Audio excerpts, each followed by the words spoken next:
In the early hours of the 2nd of September 1666, a small fire started on Thomas Varnier's bakery on Pudding Lane. This fire spread quickly to the warehouses at the Thames before a strong wind caught the fire, spread it further over the bankside and in the end into the city. In total 13,200 houses, 82 churches, 3 city gates and 52 livery halls were destroyed. That means 4/5 of the city was ruined and into ashes. We are going to explore the spark of this fire and in the end the ashes of this fire, the most famous fire in history, on this great Fire of London history walk.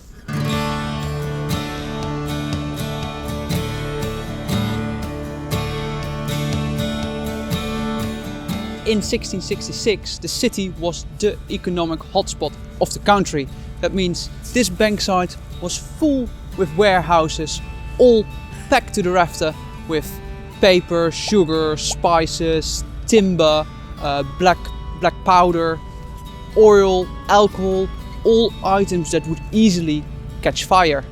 And at the day that the fire broke out, it was chaos here. Merchants tried to save their wares by throwing them into the Thames, and you can imagine what a chaos that would have been here around this trading centre of London.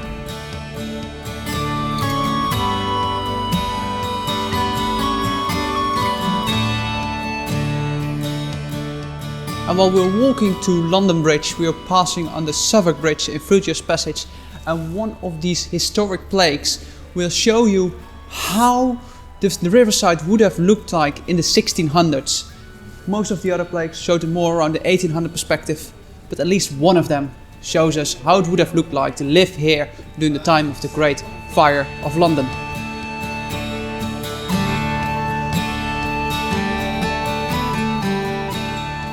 Until 1729, London Bridge was the only crossing to the other side of the Thames, and in 1666 the bridge was packed with houses and very narrow, so it wasn't really a safe route to escape from the fire. Luckily, due to a break of the fire and the change of direction of the wind, the fire never made it to Southwark on the other side of the Thames.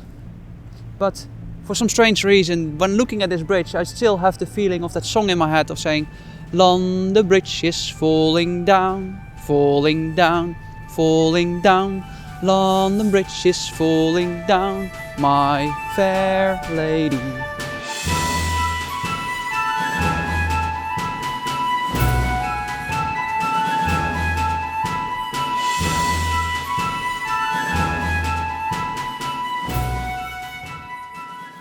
St. Magnus the Martyr, the church behind me, had a key function in that time in London. Due to the fact that it was on a crossroads and right in the city centre, fire equipment was stored in this church. But due to the fact that this church was in such a close proximity of where the fire broke out, this was also one of the first places that went down with the Fire of London.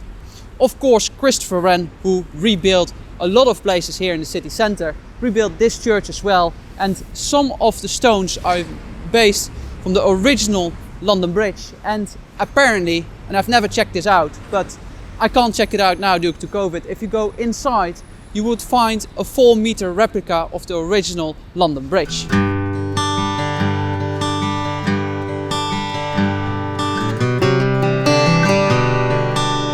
And we're now getting close to the crossing of Monument Street and Pudding Lane, where a plaque will tell you the exact spot of Thomas Varnier's bakery. And experts believe that on the night of the 1st of September he didn't put out the fire of his oven very well. So on the night of the 2nd of September, the fire in the oven set a fire in the whole bakery, which spread out over the whole city. Varnier was never executed for this crime, because a Frenchman who was never here in London at the time of the fire confessed that he was responsible of setting the fire. And then if we turn around, you will see in the background the monument, which is located exactly 202 feet apart from the bakery, and that's why the monument is 202 feet tall. It is located where the original St. Margaret's Church was standing, the first church that was burned down due to the Fire of London. And then on top of the monument you will find a gold fire globe which represents the Fire of London. And you are able to climb on top of the monument as well to have a panoramic view around the city. In that time, London only consists of those small alleys. And you can imagine, with people around, goods standing around, it would be very hard to escape the fire. But not only that, also for firefighters, it would be very hard to bring their equipment to the fire to bring an end to the fire. So that's why the city decided on the second day it was forbidden to bring any carts into the city. And while I'm walking here anyway, I've never been in St. Michael's Alley, but I must say, it looks pretty nice.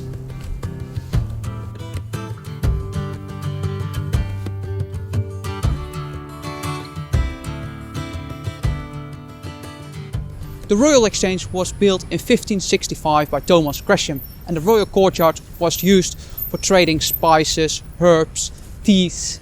And on Monday, 2 p.m, the fire destroyed the Royal Exchange, together with Cornhill and Lombard Road, which was home of most of the city's bankers. But nowadays the Royal Exchange that you're looking at the moment is the third version of this building.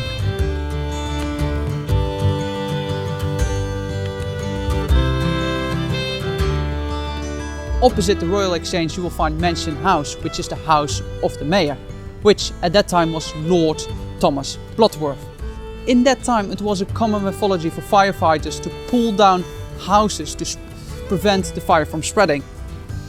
So the firefighters came to the mayor to ask for permission to pull down the houses, but in the beginning he rejected that permission, which made him a scapegoat of fighting the Fire of London. According to records of Seppin Thomas, he mentioned that the woman would piss off the fire, which of course didn't happen. So in the end he gave permission to pull down houses, but the fire was spreading too fast and it was already too late. So the only way to pull down the houses was by using gunpowder, because the fire was spreading too fast. And yes, it's ran again. Unfortunately we can't visit Guildhall Library, but it was built between 1411 and 1430, and it is one of the few buildings from that time that survived the Great Fire of London. The fire reached the building, but it was one of the few buildings that was built by stone, and it houses the government at that time. It was just since the Middle Ages, it was the heart of the government for the city of London. But let's see if at least around the building we can get to the insurance hall, because that's quite interesting story what happened over there. So unfortunately we couldn't visit Guildhall Square because it's nowadays apparently a testing center for you know what. But behind me is the insurance hall, and what happened was, when the fire was gone, around 800,000 people were homeless. 80% of the city was gone, and it took another 50 years to rebuild the city. And when new houses were built, this was the birth of insurance companies. So that's where it all started here for the city, with the Great Fire of London, the birth for insurances.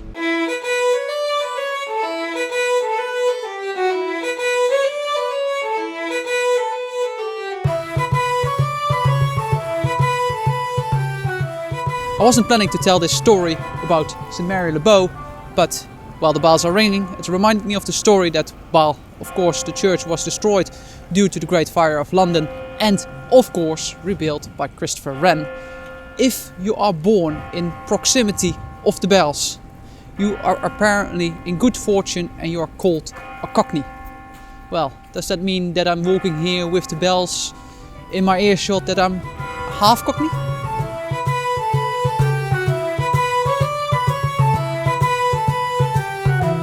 And we're in front of the most famous cathedrals of them all, St. Paul's Cathedral. In that time it was considered a safe haven from the Fire of London, because it had an empty churchyard around it and very thick stone walls. So all the goods that had to be rescued, including the books from all the bookshops nearby, were brought into the cathedral.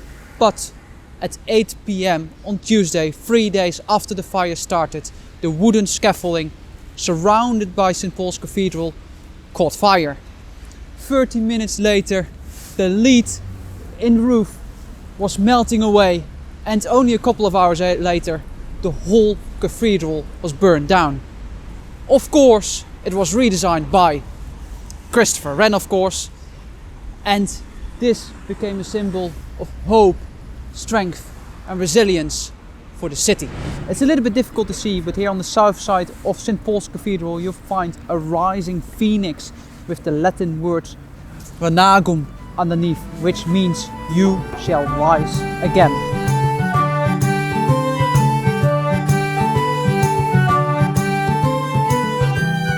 And we finish here at the Golden Boy on Pye Corner, where the fire stopped in the end.